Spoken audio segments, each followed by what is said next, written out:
What if there was a single human who could absorb the abilities of anyone they killed? Not metaphorically, not spiritually, but literally.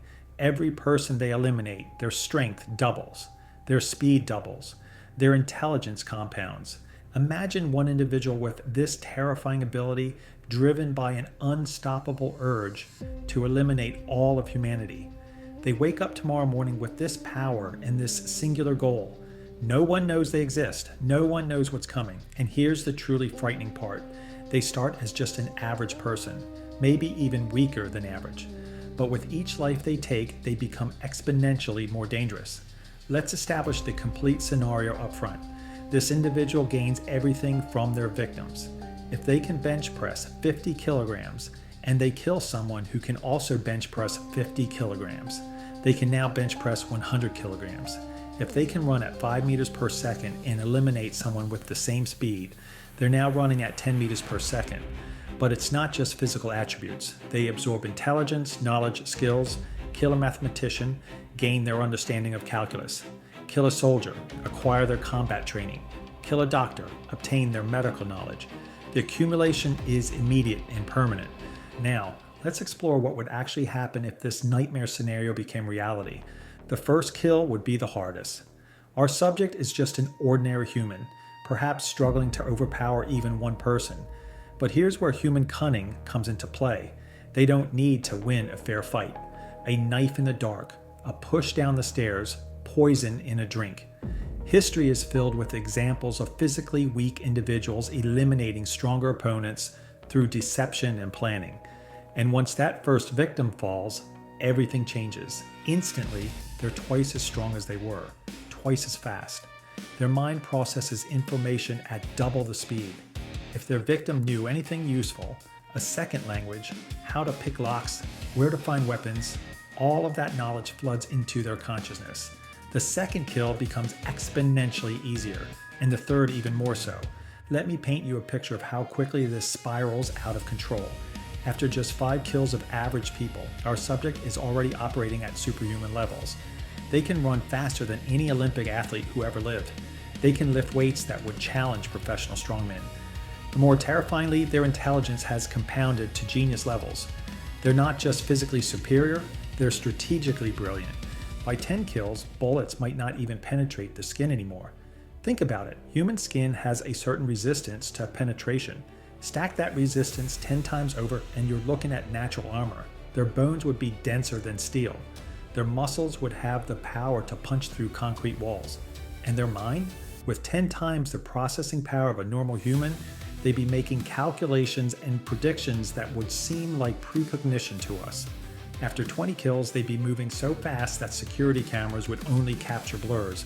They could run through a crowded shopping mall, eliminating dozens of people before anyone even realized what was happening. Each new victim makes them faster, stronger, smarter.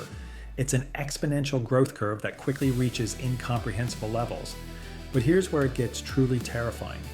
After 100 kills, and remember, at their current speed and strength, they could achieve this in minutes. They'd be moving at roughly 500 meters per second.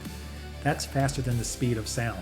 They could literally run through buildings, the sheer force of their movement causing massive structural damage. They wouldn't need weapons. At that velocity, their body itself becomes a projectile weapon capable of devastating destruction. The military response would be useless. By the time armed forces mobilize, our subject has already accumulated hundreds, possibly thousands of kills. Conventional weapons can't touch them. They're moving too fast to target, too durable to damage. Nuclear weapons, by the time the decision is made to use them, our subject has the intelligence of 1,000 minds working in perfect synchronization. They predict the strike, calculate the blast radius, and simply be somewhere else when it hits. At 1,000 kills, the laws of physics start to bend around them. They're running at speeds approaching a significant fraction of light speed. The friction from air resistance alone should incinerate them, but their durability has scaled to impossible levels. They're essentially a living particle accelerator, capable of reducing entire cities to rubble just by passing through them. But perhaps the most unsettling aspect isn't the physical transformation, it's the mental one. With each kill, they don't just gain raw intelligence, they gain perspectives, memories, experiences. After 1,000 kills, they carry within them the complete life experiences of 1,000 people, every language on Earth, every skill ever learned, every piece of knowledge ever acquired by their victims. They become less of an individual and more of a collective consciousness, housed in a single, impossibly powerful body. The compound intelligence would allow them to solve problems instantaneously that would take teams of scientists years to unravel.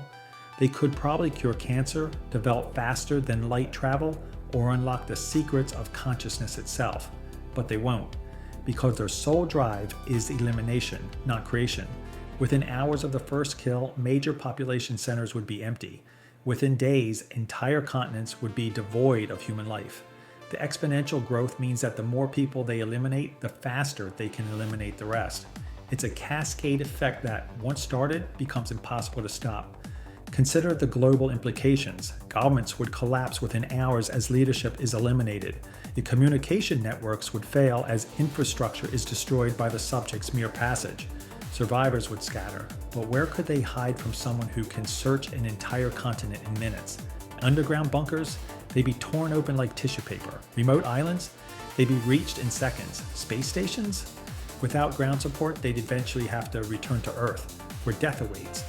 The real horror is the inevitability of it all. Once the process begins, mathematics determines the outcome. Each kill makes the next one easier, faster, more certain. It's not a question of if humanity would survive, but how long we'd last. The conservative estimate? Less than a week. The realistic estimate? 48 hours. The worst case scenario? 6 hours from the first kill to the last human on Earth.